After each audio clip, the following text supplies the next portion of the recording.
What's up, y'all? Sparta here. Now, this is going to be a different video. And this is something I didn't really touch on when it came to like what I want in the next V Series Successor. Because, in the V Series Successor. Because, personally, when it comes to smartphone design, what I don't really care for is, like, obviously a phone look-wise, it's always going to be appreciated if you make the phone look good. But to me personally, if the phone functions, I don't really care. But there's something about what I want to talk about today that has always kind of like confused me when it came to LG in particular, where they come out with a phone that has one of the sickest colors of that year, and then they ghosted like the following year. The only time they really didn't do that was like from G7 to G8. They still had like, it wasn't the raspberry rose, but it was that crimson red look on the G8. There definitely was that. But from G6 to G7, you no longer had the ice platinum, which basically was this like silver with this brushed metal look on it, and it looked really nice, and I really liked how that looked, and it felt like brushed aluminum on the back. It really felt nice.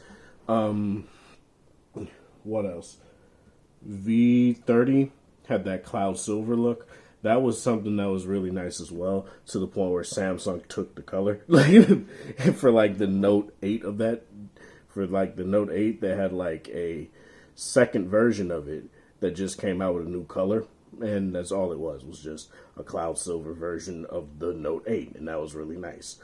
And I wanted to get that version because I wanted both phones to be the same color, but I was never able to do that. Then there's this color, the classy blue.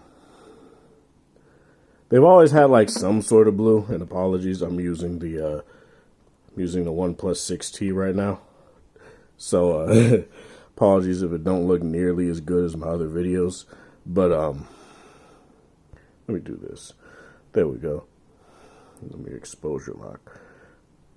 The main reason why I like the color of this phone is because it's a blue that isn't super deep. Like you know, on certain phones, I don't have enough.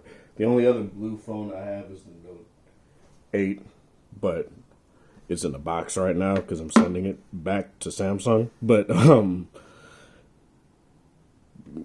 there are quite a few phones that, in their time, like there was that Emerald S7, I think it was.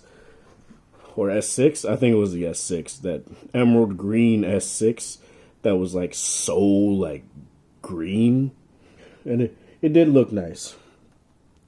But then there's this, right, where the blue and the gold complement each other. The gold isn't so sharp that it overstates what the blue looks like, and the blue isn't so deep to where it kind of looks not great. Like, say that new blue iPhone 12, right? Let me bring it up.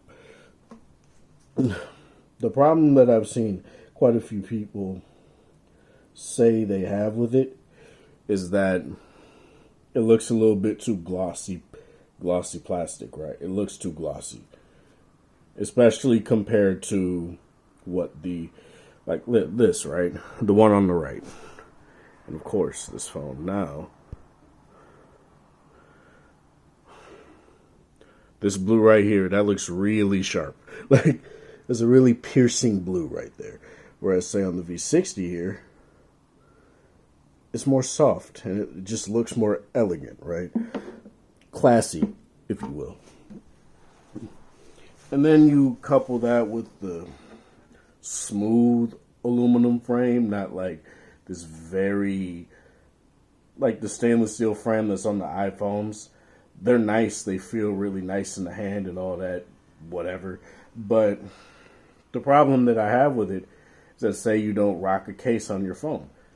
You take that phone out your pocket, it's gonna be all smudged. The frame is gonna be all smudged up.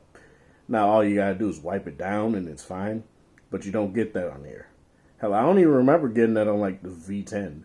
I don't think the V10 had that problem. But in terms of like the iPhones in particular, I had those most recently. That would be a problem where I took it out the pocket and I work and I sweat and the sweat would mix with whatever I have on and then it would rub off on the frame of the phone. And all I had to do was wipe it off short, but it's just not what I prefer. So, yeah, keep color options. Color options is something that I feel LG should definitely still think about when it comes to whatever this phone is going to be. I forgot what the code name was, but it's some like very. Let me look it up.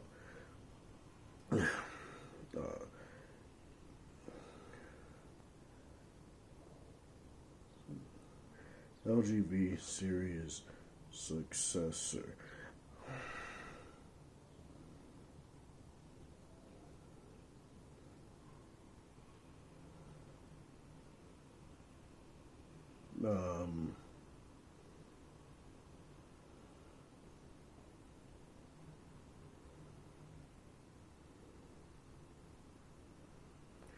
Okay, it's not really giving me anything.